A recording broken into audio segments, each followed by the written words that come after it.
안녕하세요 여러분, Margot입니다. Hi everyone, it's Margot. Bonjour tout le monde, c'est Margot, j'espère que vous allez bien. Perso, moi ça va. Du coup, aujourd'hui on se retrouve pour un nouvel épisode et aujourd'hui je vais vous parler d'un drama que j'ai beaucoup aimé, qui a été une très très grosse découverte, qui s'appelle Shadow Detective, qui est un drama du coup spécial Disney+, de 8 épisodes et qui date de 2022. Voilà, du coup je suis de retour pour vous en parler vraiment. J'en avais déjà un petit peu parlé sur TikTok à l'époque quand il était sorti et tout, et du coup je me suis dit que ça aurait été sympa de vous faire un review parce que vraiment, en fait c'est pas que je me suis dit que ce serait sympa, je me suis dit il faut que je vous fasse un review pour ceux qui ne l'ont pas encore vu parce que vraiment c'est une pépite très sous-cotée de 2022, très peu de personnes en ont parlé et je pense qu'il vaut vraiment la peine d'être vu. Donc voilà, je suis de retour pour vous faire juste une version courte.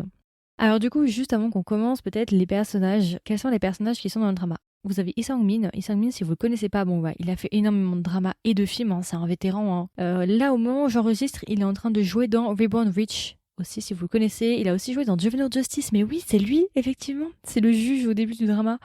Et j'avais pas capté. Donc ça va être notre personnage principal. Ensuite, nous avons Jingu. Jingu, si vous le connaissez pas récemment, enfin pour moi en tout cas récemment, il a joué dans le drama A Super Day, qui n'était pas une réussite pour moi. Franchement, A Super Day, c'était pas ouf.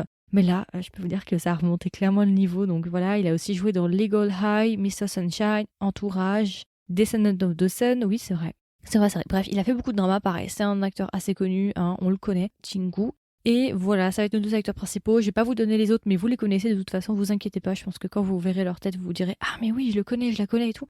Alors, je vais vous faire un petit résumé rapidement parce que je suis assez impatiente, j'ai envie de vous parler de ce drama-là. Du coup, de quoi parler Shadow Detective? En fait, c'est un drama d'enquête. C'est un petit drama d'enquête assez sympa avec notre personnage principal qui s'appelle Kim Tae-rok. Il est joué par Lee Sang-min, du coup. En fait, au début du drama, on nous explique que Kim Tae-rok, c'est un policier, en fait, qui est un vétéran, donc qui est bientôt à l'âge de la retraite. Je crois qu'il est à peu près à 1 an de sa retraite, donc il est assez vieux. Et on comprend, en fait, que c'est un détective qui est réputé pour doué, avoir une grande expérience, mais on va dire qu'il a été, comment on dit quand on a été transféré, mais quand on a fait une bêtise, on a fait une connerie et on s'est fait transférer. De base, il travaillait à Séoul, et puis il est arrivé certaines choses, et du coup, il s'est fait... comment on dit en français ? Muté, mais c'est pas vraiment muté. Bon, c'est pas grave, je pense que vous avez compris l'idée générale, hein, vous m'avez compris à mon avis. Donc voilà, donc on sait en fait que c'est un agent qui est assez problématique, hein, vraiment rebelle, qui suit pas les trucs, qui est en plus vieux. Il a pas mal vécu, on va dire, il a fait pas mal, il a fait les 400 coups, cette expression. Mais voilà, donc il a un sale caractère, on le connaît, mais il est très doué dans son travail. Et en gros, ce qui va se passer un jour, c'est qu'il va recevoir un appel mystérieux d'une personne. Donc son téléphone va sonner, puis il va se rendre compte qu'il n'y a pas de numéro, c'est marqué genre numéro caché, vous voyez. Donc il va répondre au téléphone et puis personne va répondre, il va se dire ça doit être une blague ou un escroc. Il va recevoir plusieurs fois des appels comme ça. Et au bout d'un moment, la personne justement qui l'appelle mystérieusement va enfin parler et va lui dire écoute, il y a ton meilleur ami qui est en train de mourir, il faut que tu viennes à cet endroit-là, si tu viens pas, il va mourir. Et à partir de là, justement, Kim Tae-rok va se rendre à l'endroit en question et il va retrouver en fait son ami à l'article de la mort. En fait, visiblement, il serait tombé du haut d'une falaise. On l'aurait plutôt poussé en fait du haut d'une falaise et malheureusement, son meilleur ami va mourir et par la même occasion, il va complètement perdre la mémoire de ce qui s'est passé et il va se retrouver dans sa chambre à nouveau. À partir de là, en fait, la personne qui arrêtait pas de l'appeler mystérieusement et qui l'avait appelé le soir d'avant pour lui dire que son meilleur ami allait mourir, cette personne-là, en fait, va commencer à lui faire du chantage et lui dire écoute-moi bien, tu as intérêt à suivre les règles du jeu que je vais t'imposer maintenant, car si tu ne suis pas les règles du jeu et ce que je te demande, tu finiras accusé du meurtre de ton meilleur ami. Donc en gros, il va lui faire du chantage. Il va le menacer en fait de l'accuser à tort et de faire en sorte en fait qu'il finisse en prison pour le meurtre de son ami qu'il n'a bien évidemment pas tué. À partir de là, justement, une enquête va commencer à être menée. Donc l'homme mystérieux, alors on va l'appeler Chingu. Il va se faire appeler Chingu parce que l'homme mystérieux qui n'arrête pas d'appeler une personnage principale dit qu'il est son meilleur ami. Donc à partir de là, justement, Kim Tae-rok va appeler cet homme mystérieux Chingu, Chingu qui veut dire ami en coréen. Et du coup, on va avoir un jeu du chat et de la souris avec Chingu qui demande justement à Kim Tae-rok de faire certaines choses. Il va lui demander justement de réenquêter certains cas et on va se rendre compte en fait que tous les cas que Chingu demande à reprendre, en fait à rouvrir, et en fait ils sont tous liés à Kim Tae-rok. Donc voilà, donc à partir de là justement, Kim Tae-rok il va être obligé de suivre du coup les instructions de Chingu et il va devoir réouvrir certaines enquêtes, rechercher les vrais tueurs, les vrais responsables. Donc du coup, Kim Tae-rok va être contraint du coup de suivre les instructions de Chingu pour réouvrir certaines enquêtes, mais à côté de ça aussi, Kim Tae-rok va essayer de trouver qui est Chingu et essayer justement de l'arrêter et de le mettre en prison. Donc on va vraiment avoir une double enquête, jeu du chat et de la souris justement pour réenquêter les affaires qui sont passées plusieurs années auparavant, mais aussi jeu du chat et de la souris pour essayer de trouver qui est le fameux Chingu. Donc voilà, c'est à peu près tout, hein. C'est un thriller basique avec des enquêteurs, de la corruption, trafic de drogue et ce genre de choses. Qu'est-ce que j'ai pensé du drama, point positif et point négatif? Alors c'est vrai que moi je l'attendais un petit peu, j'étais assez curieuse à vrai dire quand je l'avais vu, comme j'en parle beaucoup sur TikTok, généralement sur TikTok je fais chaque mois le bilan des différents dramas qui vont sortir. J'en avais parlé, il m'intéressait, mais j'avais pas non plus une excitation de malade à le regarder, vous voyez. Mais je dois vous avouer que ça a été une très très grosse surprise, une agréable surprise même. Franchement, Disney+, ces temps-ci, ils sont on fire. Entre le drama Made Please the Court, que j'ai beaucoup aimé, et celui-là, franchement, ils assurent Disney+. J'ai adoré, mais vraiment adoré Shadow Detective. C'était trop bien. C'est court, mais c'est super bien. Et en fait, c'est un drama qui me donne beaucoup les vibes de Beyond Evil. Pourquoi je dis ça? Tout simplement parce qu'en fait, il va y avoir une dynamique entre deux acteurs, parce que je vous ai pas parlé, mais il y a un autre acteur. J'ai oublié de vous parler d'un autre personnage du coup qui s'appelle Kook Ti-han, qui est joué par Tingu, et qui est lui un collègue en fait de Kim Tae-lok, qui est un policier. On va dire qu'il y a des petits différends entre ces deux personnages-là, et on va les suivre aussi tout au long du drama. On va suivre un petit peu les petites tensions qu'il y a entre les deux, parce qu'ils s'apprécient pas forcément. J'ai beaucoup aimé en fait la bromance qu'il y a entre Kim Tae-lok et Kook Ti-han, et ça me fait beaucoup penser en fait à Beyond Evil. Et si vous avez vu Beyond Evil, il y a des petites scènes, surtout une scène sous la pluie, vous verrez, je vous en dis pas plus, qui m'a beaucoup fait penser à Beyond Evil en fait. Vraiment, tu retrouves certaines vibes, vraiment la dynamique qu'il peut y avoir, tu la retrouves un petit peu, c'est léger, hein, attention, c'est léger, hein, mais tu retrouves quand même deux trois petits trucs. Et j'ai beaucoup aimé en règle générale, franchement le drama, très très bonne surprise. L'histoire pour moi est entraînante, tu t'ennuies pas, c'est vraiment très haletant. Et aussi ça a fait des petites allusions et ça m'a donné des références à A Super Day. J'en ai parlé juste avant parce que Jingu avait aussi joué dans A Super Day. Si vous avez écouté mon review que j'ai fait en novembre 2022, bah voilà, vous savez, si vous l'avez pas écouté, je vous invite à aller l'écouter. C'est vraiment un drama que j'avais pas aimé, A Super Day. Franchement, c'était vraiment mais nul.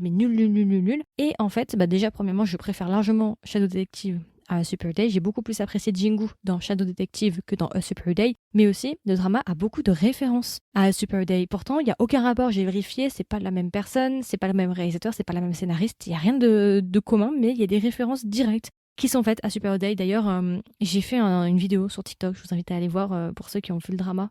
Pour ceux que ça intéresse, il y a des réelles références. Par exemple, il y a une scène dans Shadow Detective, une scène de miroir brisé, je vous en dis pas plus, qui est la reproduction même en fait de l'affiche de Super Day. Il y a une affiche dans Super Day avec pareil un miroir brisé. Et bah il y a une scène qui a été reproduite dans Shadow Detective et pourtant je vois pas le parallèle en fait. Mis à part que c'est vrai que la mécanique de Super Day et Shadow Detective est un petit peu similaire. C'est un petit peu similaire, mais pas tant que ça, mais quand même un petit peu. Donc je vois où ça veut, voilà. Je sais pas exactement pourquoi, est-ce que c'est intentionnel, c'est pas intentionnel. Bon, je pense que c'est intentionnel. J'arrive pas à trouver en fait, il me manque un élément pour savoir pourquoi, comment les deux dramas sont liés, je ne sais pas. Mais il y a des références directes à Super Day si jamais. Donc voilà, et du coup quelques points négatifs, bon bah pas vraiment en fait, parfois il y a des mini longueurs, mais franchement c'est vraiment là si je vais chercher la petite bête hein, en vrai, parce que je trouve quand même que le drama passe assez vite, hein, tu t'ennuies pas vraiment. Juste parfois j'aurais peut-être voulu connaître un petit peu plus le motif du méchant, parce qu'en fait c'est pas explicitement dit, je trouve que les motifs sont pas assez vraisemblables, je dis pas, j'y crois pas tellement, je crois pas tellement au... Je sais pas, je trouve que ça manque un peu de réelle raison en fait, de pourquoi il agit de cette manière-là, je trouve qu'il manque un petit peu des motifs, ouais c'est ça, il manque des motifs, je trouve que c'est pas très convaincant, mais bon, on pourrait faire mieux je trouve, mais voilà. Je trouve aussi que la psychologie d'un personnage en particulier n'est pas forcément optimale, parfois on voit pas vraiment les moments en fait déclencheurs, on voit pas vraiment les moments de pivot en fait, les points de pivot dans la psychologie du personnage, à quel moment il a commencé à changer d'avis, c'est pas très clair. C'est léger hein, ce que je veux dire, c'est pas très dérangeant en vrai, hein, mais c'est juste, là je cherche la petite bête un petit peu. Bon, après, je me dois quand même de vous le dire, c'était un peu prévisible, je savais très bien qui c'était. Et en fait, j'en ai parlé dans un épisode que j'ai fait sur TikTok. Parce que, en fait, je crois que tout était donné en avance, les réponses. Et j'en ai parlé, il y a un petit truc qui a été fait qui est assez drôle, je trouve. En plus, j'y avais réfléchi juste avant d'avoir la réponse. Donc, je vous invite à aller chercher sur mon TikTok une vidéo que j'avais fait sur Shadow Detective parce qu'il y a vraiment un truc assez drôle que j'ai trouvé, je trouvais ça hyper drôle. Bon, bref, je peux pas vous dire parce que sinon je vais vous spoiler, je peux pas vous en dire plus, mais voilà, je pose ça là et je pense que c'est à peu près tout. Du coup, c'est vraiment un drama que j'ai beaucoup aimé. Et d'ailleurs, soit dit en passant, il devrait y avoir une saison 2. Pour ceux que ça intéresse, ça a été, en fait, c'est marqué sur l'écran. C'est marqué To Be Continued. Donc, à bientôt, à une prochaine saison. Donc, j'ai vraiment hâte de voir la saison 2. J'espère qu'on aura une saison 2 rapidement parce que vraiment, j'ai adoré ce drama et je veux vraiment une suite. Donc, espérons qu'il y ait une suite bientôt.